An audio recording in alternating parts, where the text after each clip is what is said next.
Luxury Presence. This show is produced by Business Radio X, and I am Mark Galvin, your host. We are coming to you live from the Subaru of Gwinnett studio inside the Sonesta Gwinnett Place Atlanta Hotel, and we are thrilled that all of you are with us today. Here's the deal. At this show, we sit down and we talk about how to help you do something a little better in business, and we cover all the topics really related in the marketing lane. If this is the first time you've joined us, you should go check out our YouTube channel. We have things on that channel regarding SEO, website development, how you communicate your message better, even how can you motivate yourself as a leader. All of those topics are sitting out there on our YouTube channel. We'd love for you to go check that out. We would love for you also to hit subscribe. So hit that subscribe button there on your screen. That way you get to find out when we go live. And you can. So what are we going to talk about today? We're going to get into fractional sales leadership. And what does that mean? We're going to talk about technology and selling. It sounds like our guest spent all last night working on technology and selling. So we'll hear a little about that. We also want to hear about what makes a great sales manager. Our guest today is T Collie with Vantage Sales Partners. So let me tell you a little bit about T. He comes to us with 20 years of experience of building leaders and sales organizations to, most important thing here, outperform expectations. He has worked with direct sales and helping business development and account management, and he's done this with startups and small businesses all the way to Fortune 50 companies. And that is not a typo. There's not a zero behind that 50. Fortune 50 companies. He's built national sales organizations to increase monthly subscribers from 700,000 to 2 million. And I need to rephrase it. He built a national sales organization and drove those numbers, 700,000 to 2 million, and grew annual revenues from 44 million to 143 million. This is a guy who knows what the heck he's doing. So let's see. If you would like to interact with our guest today, when I bring him on, look for that comment, that little box there on your screen.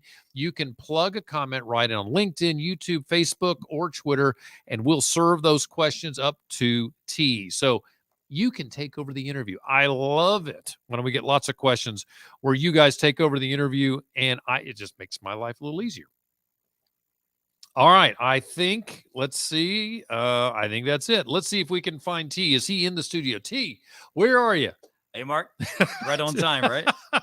Good afternoon, man. How are you? I'm doing great. Thank you very much. You told me you were up until the wee hours last night working on a project with a client. What were you doing? We were implementing a new CRM for the client. So they were using an industry customization piece of software that they just weren't aware of what was out there in the marketplace. So they brought us in. We brought a fresh perspective, and they loved what we offered. Well, that is sweet, because I think that's a really impressive thing here, because most people are not going to work that hard, frankly. So you're willing to stay up all night long to work with a client. That's impressive. I'm just saying, I'm impressed by that. Well done. Thanks very much. I consider us partners. We don't have customers. So that's cool. For me, it's all about the client. Bravo. I'm just really impressed with that. All right. Why is your name T? So the producer of our show, Mike, was looking over your name, and he said, you got to ask him how he came up with that name. So give us the big story. Why T and not Thomas? Correct. Okay. Correct. Thomas M. Collie III was that's very sophisticated. Very, very. Yes. No, I got T. I did a radio show in Atlanta last year. Okay. And the head of the studio just couldn't stand me. I came in, I did nothing but cause trouble for every single thing I did. Yeah. And so he nicknamed me Trouble. So Mike, heads up. He's Trouble. T for Trouble. I like it. No, all joking aside, I'm a third, so to keep me apart from my father and my grandfather. Okay. So T since birth. That's not very exciting. No, I like the first story better. That is but you came up with it right off the cuff. You also have an interesting hobby, if I remember correctly, something that has to do with some musical instruments. Yeah, we do. One of the ways to get rid of the the work stress would be to be a full-time musician on the weekends. On the weekends. On the weekends. Yes. Okay. Now, I do have to admit, when you said you were up until 2:40 last night, I thought it was a gig. I thought, this guy was out singing last night. No, too much responsibility in my family for doing that stuff Monday through Friday. So does it mean that you don't make a lot of money singing? What one may equate that to my ability to sing would not be worth as much as I think it is. So, but no, of course not. So it's a fun hobby. And that's cool. I'm very lucky that I get to do it, and that people every now and then give me a little bit of pocket change. Well, I think that's awesome. I am a professional music listener. I certainly love great music, and pass it on to my daughter. As a matter of fact, she's up in New York right now, went to see a Billy Joel concert in Madison Square Gardens. And because he's old. Did you know that? Billy Joel is not young. He's older than he used to be. Yeah. Yes. I like that. That's very well put, well said. And she's 19 and thinks he's great. So that has something to do with parentage, I have a feeling. Well, listen, let's talk about sales. Let's get into the world of fractional sales. What does a fractional sales leader do? And how does that impact people? Well, I think that thanks for the question, Mark. I think there are 4 instances or 4 key times where a fractional sales leader is going to come into an organization. And I think in no particular order, one is just to offer a fresh perspective. So a lot of times we're going to have a situation where a business owner is just good at what they're doing, and they are just focused on what they're doing, and they may not be aware of what else is out there in the world, which is the case of one of our clients bringing in the new CRM. So we were able to cut their price in half, and I'd say 10 times their functionality of what they had. They weren't even aware of what the products could do. So that's one. The other one would be when there is an acquisition, be it via private equity, other means. Usually when a company is acquired, they oftentimes are going to have a change in senior leadership. And when that occurs, it could be because they're heading in a new direction, or it could be because of performance reasons. But either case, when they remove that senior leadership, they're going to be looking for permanent replacements. And that could take anywhere from 3 to 9 months. And so during that time, you're going to need somebody to run the sales organization. So an interim sales leader would come in during that time to run the organization. Second instance would be, or rather the third instance would be. It's all right. He was up until 2:40 last night. Maybe a little bit later. So, and back up at 6 to get to the client. Mm-hmm. So the third instance would be when a head of sales or chief revenue officer decides to leave the company for whatever reason, be to take another opportunity. Again, you're going to be faced with that time period of finding a permanent replacement that could take anywhere from 3 to 9 months on average. Goodness gracious. Yeah. Right? Time because you want to get a good cultural fit. You want a good person. So that interim sales leader can come in during that time period. Perhaps most recently, the biggest boom in our business is small to medium-sized businesses where owners are trying to self-manage their salespeople. And maybe you shouldn't be, right? Because they're not focused on what got them to the point that they are. And so we'll bring in. So as a small business owner myself, I think that one thing that you held the most important one to the last, and I was not up until 2:40, but you think I am. But I think it's a really great point. As a small business owner, is some of them are really good at sales. Let's be honest. Some of them, they start off because they're good salespeople. And you grow your business. Yeah, and they get somebody else to do the ops, right? But you got a lot of ops people who are just not good salespeople. Now they get sales, they want to be involved in sales, which they should, but having a sales leader come in and do it for them on a fractional basis is, I think, a brilliant idea. All right, that is really cool. You have something? I was just going to say, I think there's a huge difference. My brother has started a very successful business down in Florida. He basically sold all the customers himself starting off. Yep. But his ability to sell is not the same. And he doesn't have a skill set for leading salespeople or managing salespeople. Oh, so he's a good salesperson himself, but he doesn't really know how to do it. Well, how to drive people. If you think about it, you and I can use Excel pretty well, right? And we probably, could even do our taxes at the end of the year on an individual basis. Right. Can dabble and learn about, accounting software. I could. But are we going to know as much about the code, the tax code and accounting as somebody who's put 25 years into it. Right. No. So we're gonna miss a lot of opportunities and You can probably take that spend a lot of money. Yeah, you can take that one step further. So someone who may be very good at doing taxes for the last 25 years, all that's important, but they also are current on the taxes because it's constantly changing, and I'm not going to be current. Right. So that's just a great example of when you bring in a fractional sales leader to somebody, to a business owner that's very successful, that has sold the business themselves. A lot of those people run through salespeople like, pretty fast, or they put up with D or C sales, players. If we're ranking salespeople A, B, C, D in terms of revenue, they may put up with their C or D players a little bit longer than they need to. So you come in and fire people. I come in to help the business owner. I'm kidding. A lot of productivity. All right, this is really cool. So, folks, we are sitting down with T Collie. He is a fractional sales leader. If you would like to ask a question of him, just slap it right there into the chat bar. I am laser focused on any of those questions that you may post, and I'll be happy to throw them over at T. All right. So I think that there's I think sales evolves. I'm just in my gut. I feel like the way I used to sell 20 years ago is different today. Has it changed? And if so, how? I think we're living in today, and we see technology moving so fast. We think a lot of sales has changed today, but sales has always evolved, I think, through the years. Interesting. So be it, from the 20s to the 30s, the 30s to the 40s, the 40s to the 50s, I think that sales is constantly evolving because the way people purchase is constantly evolving, and products in the marketplace are constantly improving and evolving. Right. And so how you solve problems for customers evolves as well. And the email changed sales, right? There are so many salespeople today that just they email their clients. They never call them. Is that a good tactic or a bad tactic? And if so, why? I think that email is one tool that is used in the sales process.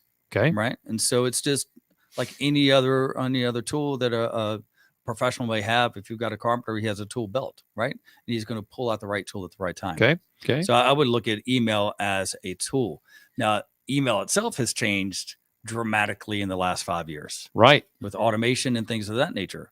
Right. And the marketing funnels and the sales funnels are merging a little bit.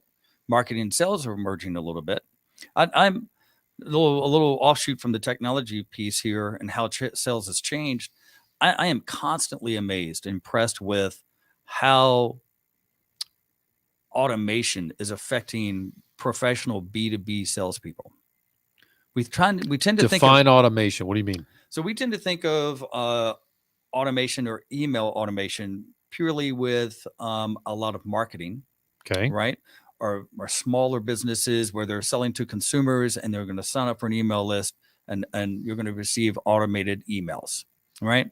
But when you take that into an enterprise world or B2B world, I look at automation completely different. Okay. And that is, how can I free up a professional level salesperson's time so they can focus on the task of taking care of customers and bringing in customers rather than doing mundane administrative tasks. So I have a question. Maybe it's an example, maybe it's not. It used to be that, let's go 15 years ago, maybe longer, I don't know, where you'd walk into a salesperson and you would say, you need to make 50 calls a day. Right. Do you replace some of that automation? Can some of that take place of 50 calls a day? And maybe it's 500 emails or automated somethings a day.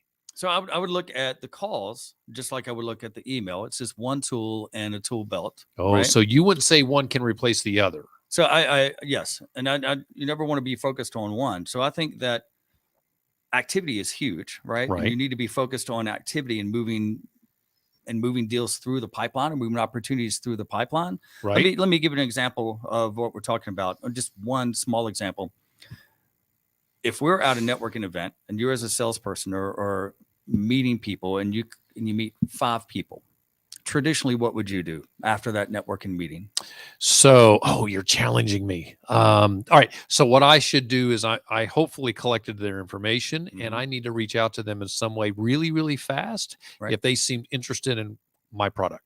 Right. So you're going to maybe come back home that night or later that day or the next morning and sit down and craft an email for each individual. You know, the only reason why I would not do it that night is if I had 2 bourbons instead of 1. I may have to wait till the next morning. But anyway, yeah. So immediately we're going to send them an Especially email. if they're barrel proof, right? That's right. So technology, here's how it can help us out. So from a technology in a B2B sales world, if I have the correct tool in my organization and I've already created a great to meet you email. Yep. Right. Good. That when I'm out at that networking event, while you're collecting a business card, I'm going to pull up my telephone and enter information into my telephone. Got it. Without me lifting another finger. It's whatever time I recommend. Yeah, this is cool. That individual is now going to receive an email from me specific with their name and their company name. Sure. Maybe where we met. And that's going to go out without me doing anything except hitting the send button when I enter that contact into my telephone. At the same time, that individual is going to be put into my CRM in a pipeline stage or in a lead stage where I want it to be. And it's going to trigger an activity for me 2 days later that says, hey, follow up and call the person that you sent the email to. Yep. And you met at the networking event. Oh, so all cool. that happens behind the scenes without me lifting a finger. Whereas traditionally I would go back and do that for an hour and a half or whatever time it would take me to do that. So basically what you're telling me is enjoy your bourbon because it's being done. Exactly. So it's going to just allow me to spend my time on income producing activities rather than administrative activities. So that is a really valuable tool to make sure that you're doing the follow-up, but you're not missing the opportunity to make sure that door stays open while I could be making a call to a person who says, hey, give me a call. I need to work on this contract. Exactly. And the other thing is I'm not, from a B2B professional salesperson point of view, I'm not spamming anybody. I'm not going to send them 100,000 emails when they don't want it and they're trying to figure out how to unsubscribe. But I'm just utilizing technology to do things that I would do normally as a professional level salesperson. I think that's fantastic. Oh, I love that. All right. So what is the one thing? It's going to be, I'm really challenging you. So I'm going to ask for the one thing. What is the one thing that young salespeople seem to get wrong today? When you sit down with a group of sales, new sales team, and I do say young, and I mean younger folks because they do look at technology as, let the technology do all the heavy lifting. What do you think what is the one piece of advice you give to young salespeople out of the bat? This is actually great. I was talking to my brother last week about this exact same topic.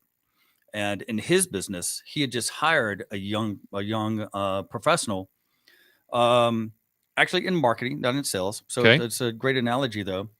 And we're talking about the exact same thing. And the gentleman was so excited. He was coming in and bringing this technology to my brother and said, hey, if we purchase this, then it'll do every single thing for us. And it was a great piece of software. And so he was showing my brother and he's like, yes. And he was showing him all that could do. But at the end of the day, this young professional who is eager and wonderful and is going to be a great employee for my brother is still in the learning stage. And he hadn't had any experience. He expected the technology to do the work for them completely. Right. So my brother at the end of the day was like, at some point in time, you're going to have to do work. Right. And so while it can help us, it cannot replace us. Right. So I don't think that sales professionals, B2B sales professionals are going to be replaced by technology. Can we utilize technology to improve what we can do and how much we can do? Certainly. Yeah, that makes total sense. I remember in my sales leadership days, I had a little bit of that in my background. I had a salesperson come in and say, Mark, will you read this email? And they had printed it for me. And so I'm reading this email and they're having an argument with the client. And I said, stop, pick up the phone and call. Oh no, I am not doing that. I mean, no joke. They refused to pick up the phone and call the client because there's a certain amount of agita that goes on. I mean, it's hard, but having a phone call is a much better way to solve an argument than over email. Definitely. And if we could go back to the question we were talking about just a second ago about how has sales changed? We can't go backwards. We only go forwards here. please. I'm not a camera here. I'm like, I have oops on my face. Breaking all the rules all the time. No wonder you're called T. Trouble. Remember? So yeah. So did I lose your train of thought? No, Okay. not at all. Not at all. So we were just talking about the question you asked initially was, has sales changed? Yeah. And one of the ways, in addition to technology, that's changed is, back in the day, I think your father was a salesperson. Mm-hmm. Back in the day, professional salespeople would deal with a buyer or an owner, right? And it would be a one-to-one transaction for the most part. Exactly. Not today. For lots of different, depending on the size of the product, right, and the price tag of the product, but even for lower priced products and services, technology has changed that the buyers, of course, are a lot more intelligent, right, about what they're getting ready to buy. But there's so much information out in the marketplace that they're confused, right? So one, they're going to need the help of a professional salesperson, but at the same time, products are going across departments and across channels and impacting a lot more of the business. And so therefore, you're going to have other people from the business wanting to be a part of that procedure because it's going to affect their department or their business. So the customers are going to have multiple people in a meeting. Therefore, the salespeople are going to have additional invitees in the meeting. They're going to have customer experience in the meeting. They're going to have go-to-market people in the meeting. They're going to have finance people in the meeting to make sure that they're customizing the product as it needs to be. So instead of your father talking to a buyer back in the day, now we have a team of customers talking to a team of people trying to solve a problem. Right. And so the bigger the relationships, or the stronger or the more relationships that are created, the stronger the opportunity to close a deal, of course.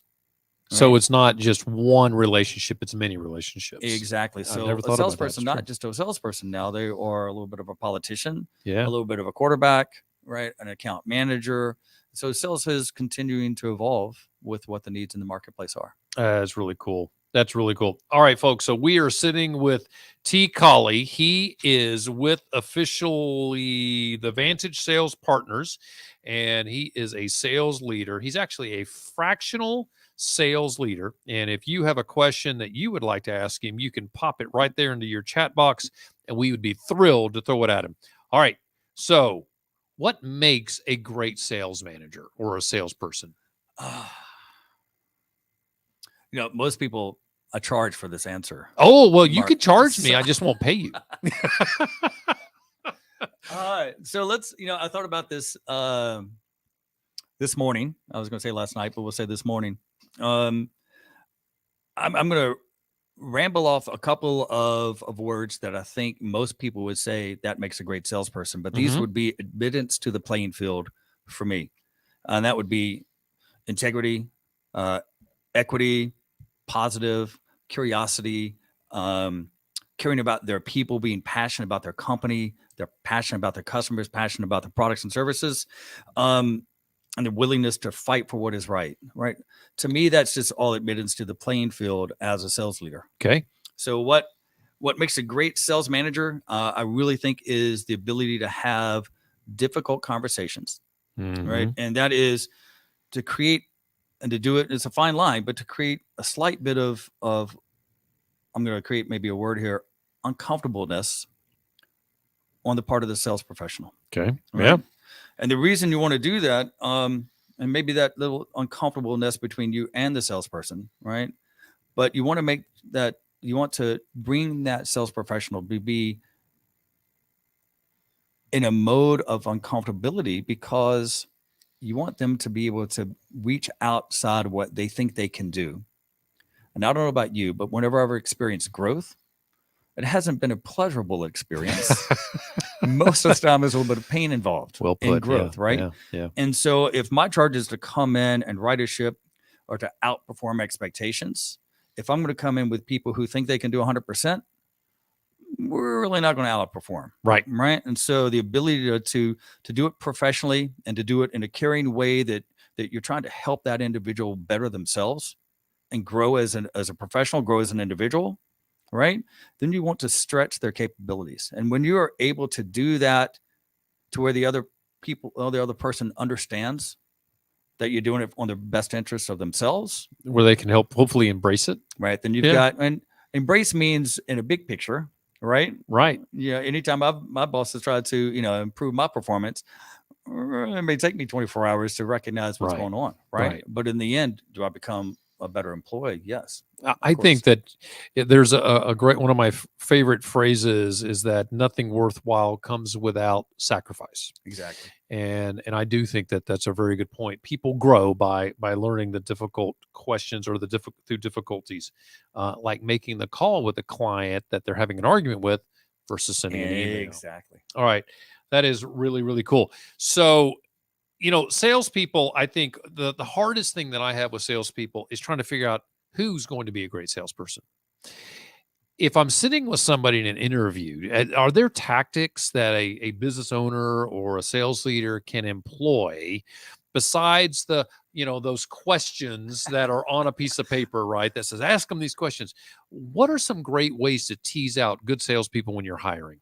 So there are lots of things that, in a leader's bag of tricks that help to try to figure out who the person is on the other side of the table, right, before you bring them into the organization, right? Because if you bring in the wrong person, it's going to be bad for that person as well as for the organization. It's going to be costly for both. So you do your best to try to figure out if it's going to be a good fit. Right. So there are lots of things that you can use out there. DISC is a great, quick, maybe 10-minute questionnaire that's going to produce what does DISC a stand lot for? of I'm trying to great remember. Insight. It's an acronym, DISC. Do you remember what it is? I don't. I can tell you what I am. I can't. I cannot recall. I tell you what. I'll send it to you. So we can put it in the show notes. But yeah, that is a great methodology for interviewing. Yeah, it's quick. Yeah, it's good. So, but it just helps you understand who the person is and whether they're going to be an analytical or driver or whatever the case may be, what their basic approach is going to be. But if we went back to why would a person hire a fractional salesperson or a sales leader, and one of the things we were talking about is that an owner may be great at selling. An owner may be great at accounting. An owner may be great at product presenting, whatever the case may be, but their skill set is not sales leadership because I haven't done it for 10, 15, 20, 25 years. Right. So a little bit, in addition to the tools you're going to use, is experience in recognizing professional interviewers. Because if you're thinking about it, salespeople are pretty good at presenting products. Yeah. And they should be good at presenting themselves. Exactly. So it's easy for them to present the picture that the owner wants or the hiring manager wants to have. Right. Because that's what they do for a living. So it's better to find an expert. All right. So we are officially out of time. I just looked at the clock. Like, my gosh, we got to wrap. So tell everybody where they can find you. Where do you want them to go to track you down online? Or wherever. That's great. VantageSalesPartners.com. VantageSalesPartners.com. And Kinsey, I hate to say that I didn't ask that at the beginning of the show. So if you can stick that on the screen, that's great. But if not, we will put that in the show notes. We do have a question, and I just saw Mike dropped it in here, and I apologize for missing that question. I'll tell you what I'll do. I will pass this question along to T and ask him to respond online. You can just punch the response to that question right into the comments on Business Radio X LinkedIn page. Well, Mike, I am so glad. Mike, I'm looking at Mike over here. T, I am so glad that you were able to join us today. I love this information. And, sales is one of those things that's really, really difficult to get your arms around, especially when you're running an organization. So thank you for joining us today and sharing all those great tips. My pleasure, Mark. Thanks for having me. For the rest of you folks, this show was produced by ePresence. We are so thrilled you are here. You can find ePresence at epresence.me. That's epresence.me, because it's all about you. We manage personal and company social media management. So go check us out. We would love to give you the 5% discount. Yes, a 5% discount is what we offer to all of our listeners. And you can track that down or hit that special discount at e-pr.me/listener. How's Your ePresence is everywhere. We broadcast live each month here at Business Radio X on the third Thursday at 3, or you can listen to all of our shows 24/7 by going to businessradiox.com and selecting the Gwinnett Studio. You can also find us on YouTube, LinkedIn, Twitter, and Facebook. And wherever you are, we'd love for you to subscribe. If you like podcasts, be sure to add us to your app, and you'll get more information on ePresence at epresence.me/podcast. Our in-house producer is Mackenzie Munzer. Our Business Radio X production crew is Mike Saman and his protege, Connor Salmon. Until next time, for my guest, T Collie, I am Mark Galvin. Thank you for joining us here on How's Your ePresence?